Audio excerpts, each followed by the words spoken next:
옛날에는 한국을 동방의 지국이라고 불렀지만 이는 중국을 중심으로 해서 우리나라가 중국의 동방에 위치하고 있다는 뜻이며 지금 한국이 극동에 위치한다는 것은 영국이 그린위치 천문대를 중심으로 해서 정한 인위적인 위치에 불과하다. 그러므로 한국을 동방이라 부르는 것은 자연적인 어떠한 절대적 조건의 위치가 아니라 인위적인 것이다. 그러나 성경상 지적한 동방이 한국이라는 분명한 사실은 섬들아 내 앞에 잠잠하라 하여 섬나라가 아닌 것을 밝혔고 땅 끝으로부터 너를 붙들고 하였으니 동방의 땅 끝이라면 극동임에 분명하고 땅 모퉁이로부터 너를 불러 하였으니 땅 모퉁이라면 반도임에 틀림없다. 그러나 이 예언을 기록한 이사야가 살고 있던 유대 지방의 동쪽에 해당되는 나라들을 살펴보면 이란, 이라크, 파키스탄 등의 여러 나라가 있으나 성경이 지적한 극동도 아니요 극동이면서 대륙도 섬나라도 아닌 동방이요 해돋는 곳의 반도의 나라라면 우리 한반도 외에 또 있는가? 또한 다는 이스라엘 중에서 한 지파가 되며 그 백성을 심판하리로다 하였으니 이는 심판권을 단지파에게 주시겠다는 북조를 단군이라고 하는 나라가 동방의 반도의 나라에서 살고 있는 우리 민족 말고 또 있는가?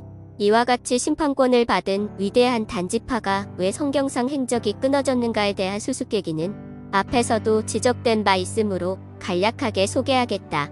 성경상 단지파의 행적을 살펴보면 모세를 따라 애굽에서 나와 가나안 땅에 도착한 이스라엘 12지파 가운데 하나인 단지파가 제비 뽑아 분깃으로 얻은 땅은 그곳에 살고 있는 토착민들과의 싸움이 그칠 날이 없는 땅이었다. 장장 200년을 두고 블레셋 군대와 싸우다가 단지파의 용맹한 장수 삼손이 블레셋 여자 데릴라의 계략에 말려들어 비참한 최후를 마친 후부터 패배하기 시작한 것이 생활의 터전을 찾아 그들의 본거지였던 소라와 레바논의 동쪽으로부터 시리아, 이란, 이라크를 거쳐 계속 동북방으로 이동하기 시작하여 소련의 남부, 중국의 북부 경계의 일부를 타고 중앙아시아를 거쳐 알타이 산맥을 넘고 몽고와 만주를 거쳐 압록강을 건너 마침내 하나님이 예정해 놓으신 우리 한반도에 정착하게 된 것이다.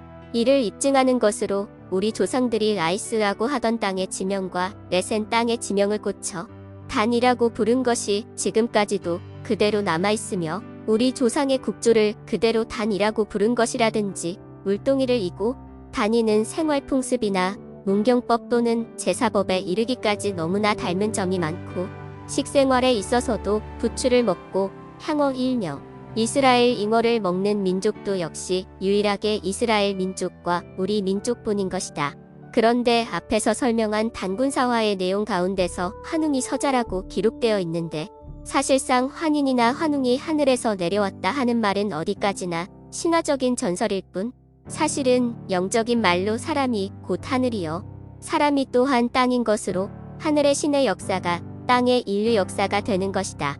그러므로 오늘날까지의 인류 역사와 문명도 사람에 의해 창조되는 것이지 보이지 않는 신이 창조하는 것은 아니다.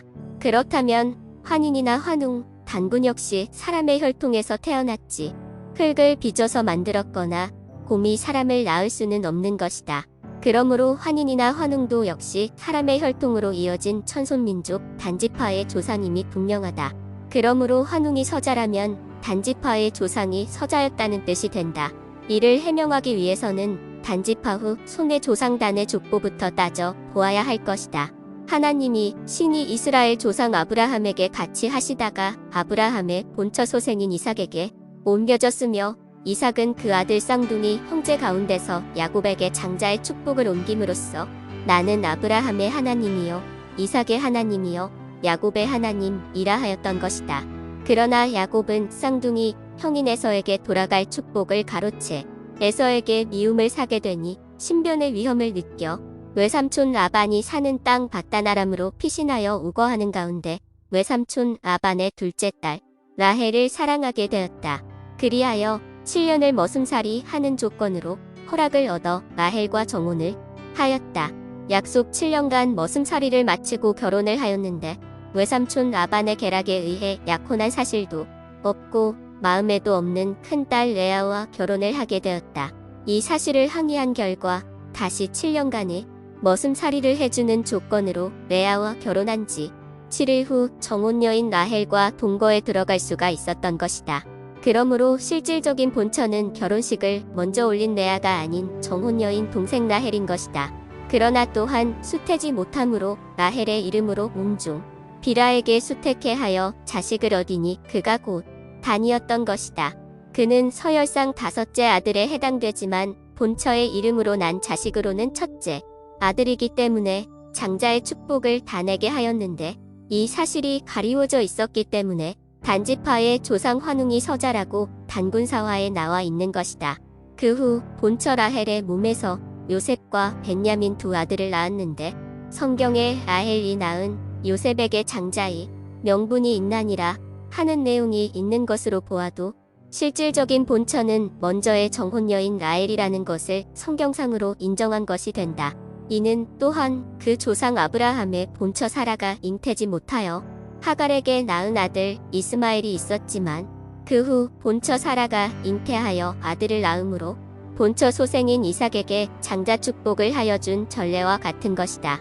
이제까지 위에서 설명하였듯이 구세주를 배출할 위대한 천손 민족이었지만 그 행방을 숨겨서 보호해야 했던 하나님의 사정이 무엇인지 심지어는 단이 장자임에도 이러한 복잡한 과정을 통하여 서자라고 하므로 그 신분이 세상에 드러나는 것을 막으려 했던 하나님의 치밀한 계획과 섭리가 무엇인지를 알게 될 때 얼마나 이 민족을 하나님께서 아끼고 사랑하던 위대한 천속민족인가 하는 사실을 우리는 발견하게 되는 것이다. 감사합니다.